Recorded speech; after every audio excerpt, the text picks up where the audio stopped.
Guys, free fire কমিউনিটির active সবচেয়ে বড় রোস্টার এবং এক্সপোজার অ্যাডভান্স গেমিং আর আমাদের মাঝে নেই।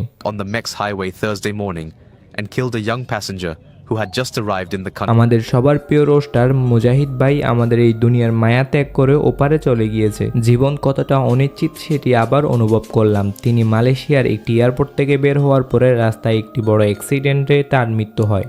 কথাগুলো শুনতে অবিশ্বাস্য হলেও এটাই বাস্তব। 23 এপ্রিল 2024 বৃহস্পতিবার আজ সকালে তিনি মালয়েশিয়ার একটি airport MEX Kuala Lumpur international airport থেকে বের হয়ে তিনি একটি উবার বুক করেন। ভোর 5টার দিকে মুজাহিদ এবং তার ওয়াইফ রওনা দেয় মালয়েশিয়ার একটি শহরের উদ্দেশ্যে। ওই উবার গাড়িটির মধ্যে ছিল মুজাহিদ এবং মুজাহিদের সহধর্মিনী। অ্যাডভান্স গেমিং এর মৃত্যুর খবরটি ফার্স্টে কিছু ইউটিউবারদের সোশ্যাল মিডিয়া পোস্টে দেখা গেল, পরবর্তীতে তার নিজস্ব টেলিগ্রাম গ্রুপ, যে গ্রুপে অ্যাডভান্স গেমিং হালাল জুয়াকে অ্যাডভান্স গেমিং এর গ্রুপ, এটার মধ্যে তোমরা দেখতে পাচ্ছ এখানে তার অ্যাক্সিডেন্টের কয়েকটা পিক দেওয়া হলো এবং এখানে জানিয়ে দেওয়া হয়েছে শুরুতে তার অ্যাক্সিডেন্টে তার মৃত্যু হয়েছে ওইটা, এবং এখানে কিছু ভয়েস দেওয়া হয়েছে, সেগুলো তোমরা শোনো। আপনার ওই দুইটা গাড়ি মুখোমুখি ধাক্কা লাগছে এবং সে মুজাহিদ ওই যে মাথা আপনার গাড়ির গ্লাসে লাগছে, লাগার পরে হয়তো বা বেশি ব্যথা পাইছে, যার ফলে মাথার মধ্যে ব্লিডিং হয়ে আপনার মারা গেছে। এখন আমি এই পর্যন্ত কোনো ছবি টবিও পাইছি না, তবে আমি আমাদের এই এলাকার মানুষ পাশাপাশি যত সোর্স আছে সবাইকে মালয়েশিয়াতে পাঠাইছি, মানে যেখানে যাওয়া দরকার সেখানে পাঠাইছি, আশেপাশে যারা অনেকে আছে না থাকে তো তাদেরকে পাঠাইছি, তারা আপনার এই সব কিছু কনফার্ম করছে। এখন আমরা চেষ্টা করতেছি তার লাশটা নিয়ে আসার জন্য। তো আপনারা যারা আছেন আপনারা প্লিজ আমার বন্ধুর জন্য দোয়া করেন, সে আসলেই অনেক ভালো ছিল।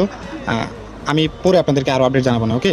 আপনারা প্লিজ এখন দোয়া করেন, দোয়া করা ছাড়া আর কিছু করার নেই।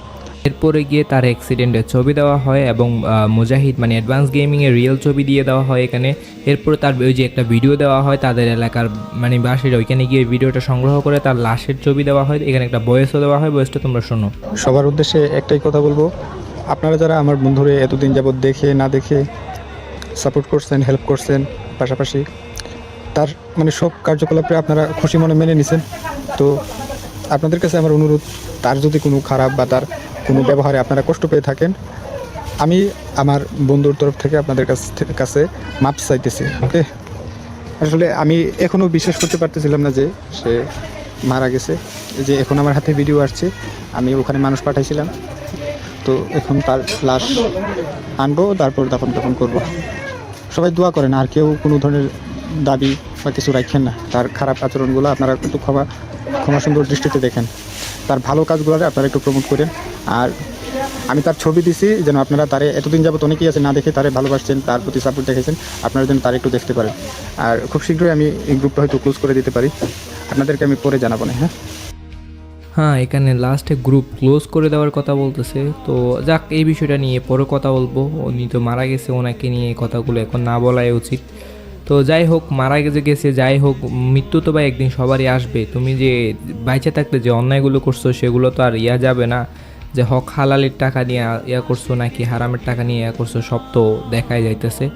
যাক, মৃত্যুর পরে ভাই সব মানুষেরই ক্ষমা করে দেওয়া উচিত, সবাই তারে ক্ষমা করে দিয়েন।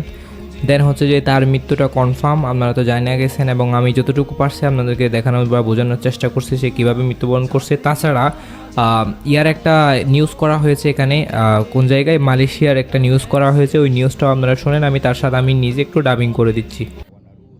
একজন সামরিক কর্মকর্তা যিনি মাতাল অবস্থায় গাড়ি চালিয়েছেন বলে ধারণা করা গিয়েছে, বৃহস্পতিবার সকালে ম্যাক্স হাইওয়ের বিপরীত দিক থেকে আসা গাড়ির সাথে মুখোমুখি সংঘর্ষে এতে এক তরুণ যাত্রী নিহত হন, যিনি বৃহস্পতিবার সকালে ম্যাক্স হাইওয়ের বিপরীত দিক থেকে আসা গাড়ির সাথে মুখোমুখি সংঘর্ষ করেন এবং এতে এক তরুণ যাত্রী নিহত হন, যিনি সদ্যদেশ থেকে এসেছিলেন।